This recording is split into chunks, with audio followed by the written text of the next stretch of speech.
For today's video, I'll be sharing another simple N-scale interior that I've added to this barn structure. This kit came pre-built in a collection that I purchased. I've already repainted the barn prior to this recording, and before deciding that I was going to enhance it with some interior details. Many of the structures that I build, I just don't have space for on any of my layouts. I just enjoy building, painting, and modifying them. These extra buildings, I like to try and sell them on to other N-scalers to use on their layouts. And this, being one of those kits, is going to be sold on my eBay store, which I'll leave a link to in the description. Beginning of the interior, the floor is made using a small piece of 0.01 styrene sheet, paired with this Clever Models adhesive planking sheet that I cut to size.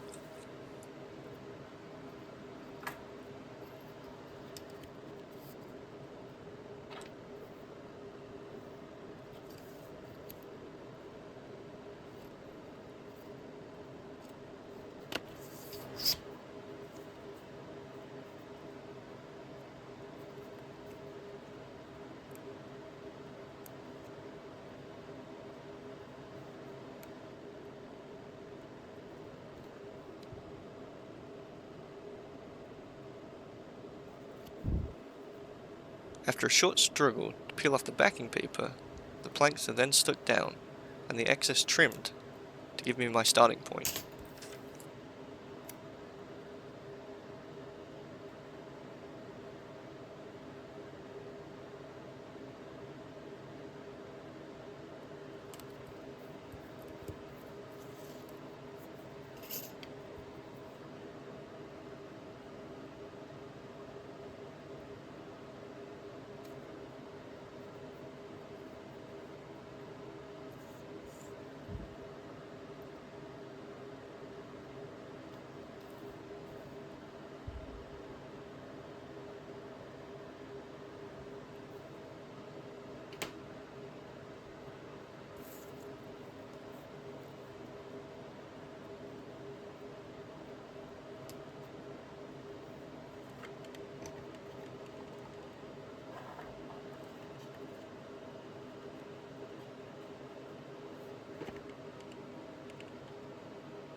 One of the first things I think of to find in a barn is straw.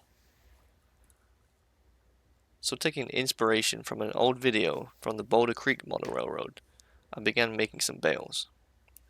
I cut scrap wood into small pieces, and then dip them into my scenery glue mixture.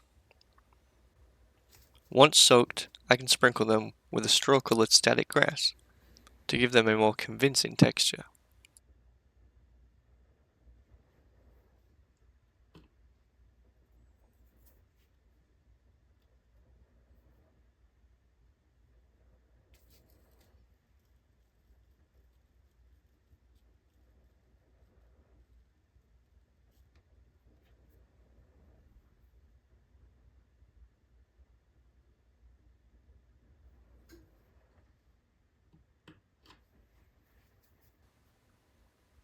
After the glue was dried, I sprayed a clear coat over all of the bales to help seal the static grass and hopefully prevent the bales from shedding later on.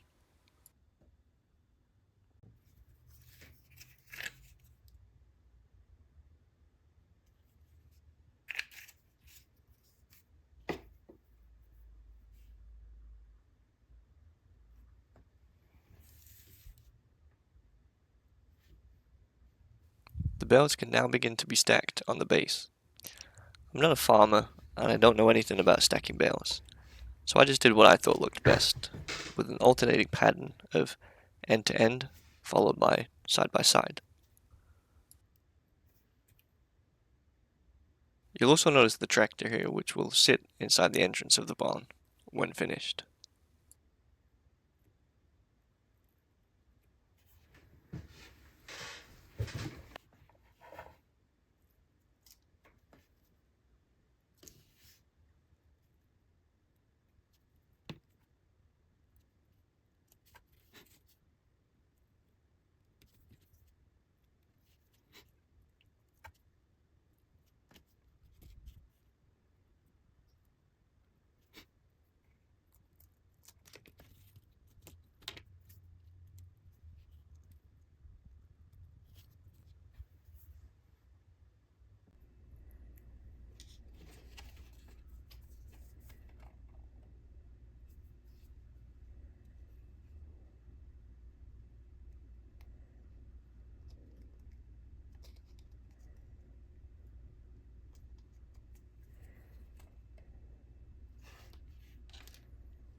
Almost all of the things that I build have little to no plan. I tend to just make it up as I go along. If it looks good, it stays, and if not, then it doesn't. With that in mind, I decided that I wanted to start enclosing the rear and the sides of the interior, as to not have just an open and unfinished cavity visible from outside the barn door. The wall here was made in the same way and from the same materials that I used for the floor. The door I added for visual interest is by RS Laser Kits, that I bought for the video where I tried scratch building with styrene.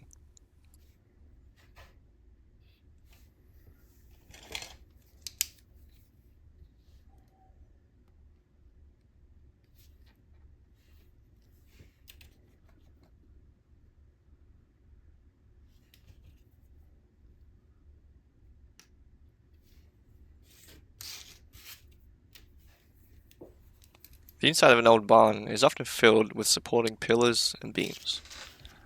So here, I use some scale lumber to add the illusion of a supporting structure inside the barn.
Here I bring the wall and the floor together.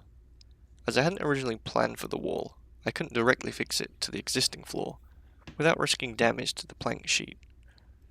So I used an additional piece of styrene to attach the two together.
And this is how the columns and beams look when completed.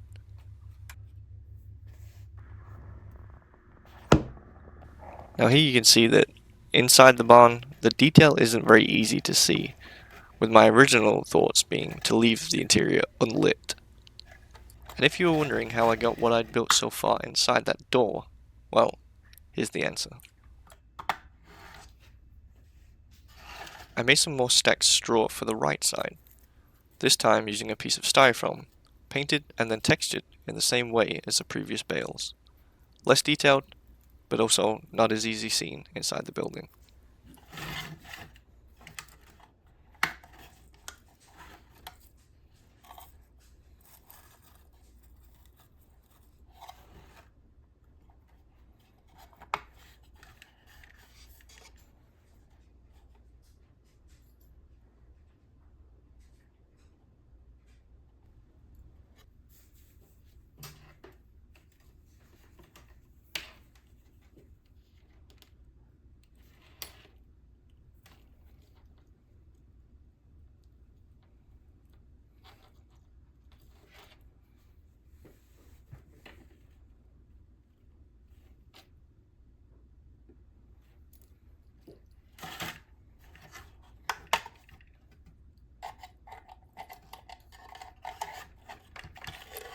Now, I tested how lighting would change what could be seen inside. And the answer is a lot more than without. With such an improvement, it was obvious that I needed to go ahead and just add lighting of some kind. This also meant that I'd have to go ahead and finish out the rear and the other side wall.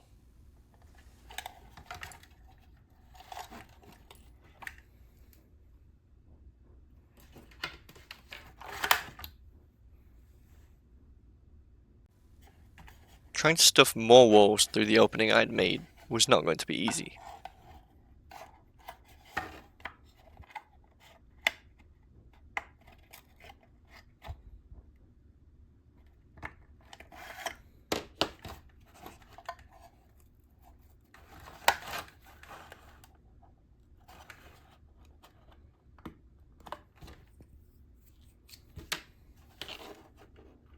This model was put together very well by the previous modeler.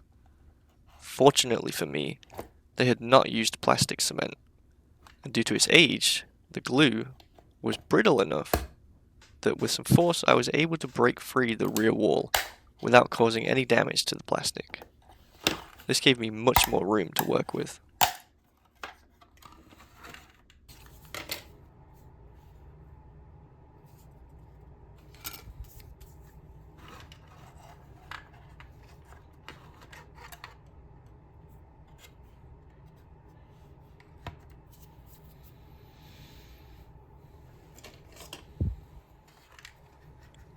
For the rear and the side wall, I used a thicker styrene. This time, I fixed them together into one piece, and then added the same planking sheet that I used on the floor and the first wall.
For the lighting, I didn't have any small individual LEDs on hand, but what I did find was some of these street lights. This actually seemed like it would work pretty well, as I could hide the post behind the left side wall, and then I also wouldn't need to worry about where I was going to attach the light up inside the roof.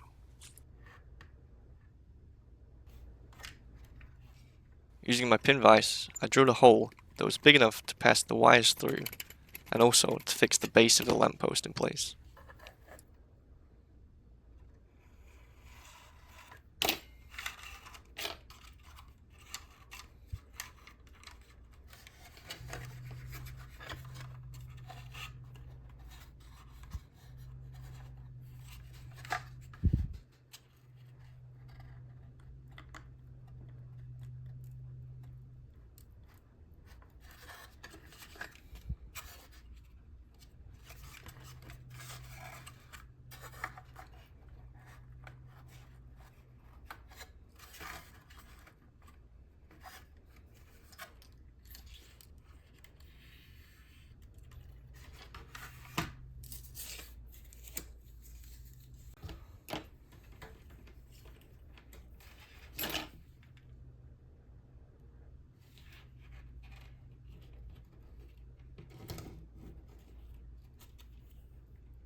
I do a quick test of the lighting with the walls loosely in position, just to make sure everything looks good before going ahead and fixing those interior walls in place and then reattaching the rear barn wall.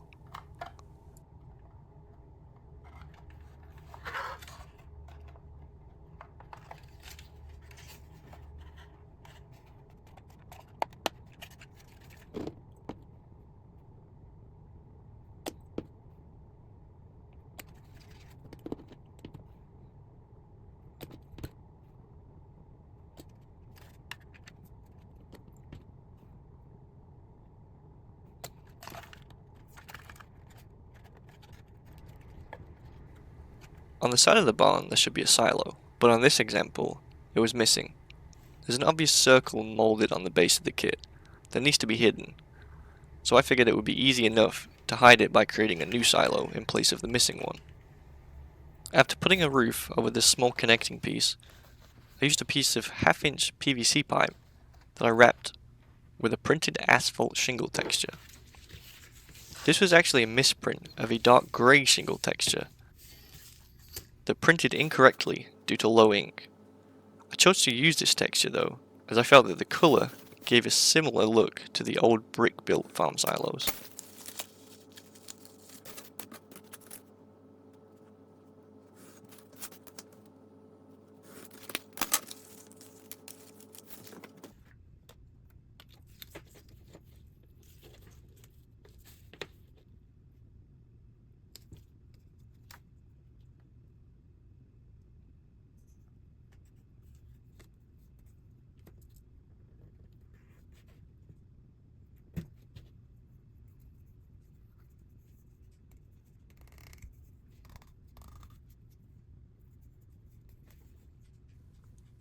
The top of the silo was a slight challenge, but after searching I settled on a part that is used in a lot of polar kits, turning this piece of a dust extractor into the top for my silo.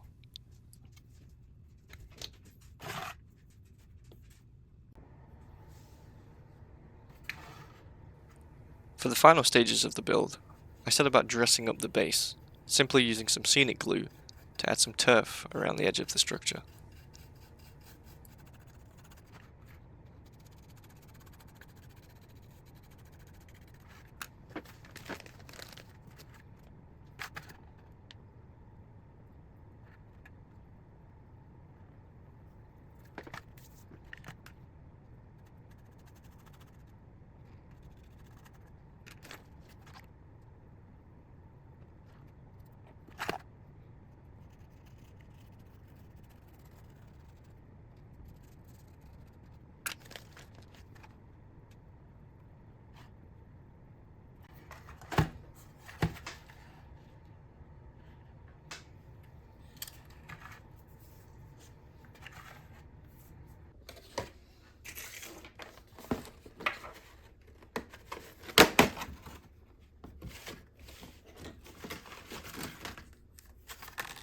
I got into my stash of N-scale figures, hoping to find something that could represent the farmer that owns this barn.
And no farm would be complete without at least one dog.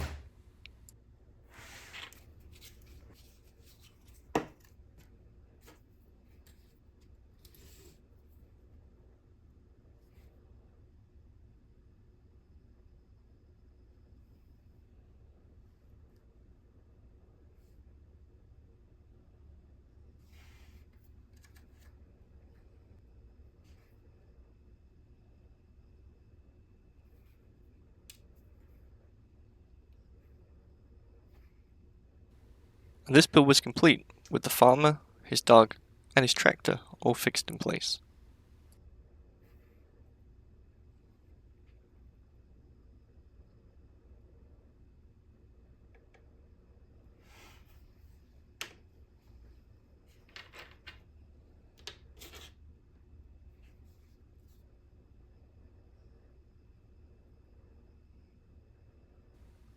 If you've enjoyed this build, let me know in the comments, and feel free to subscribe if you haven't already. And as always, thanks for watching.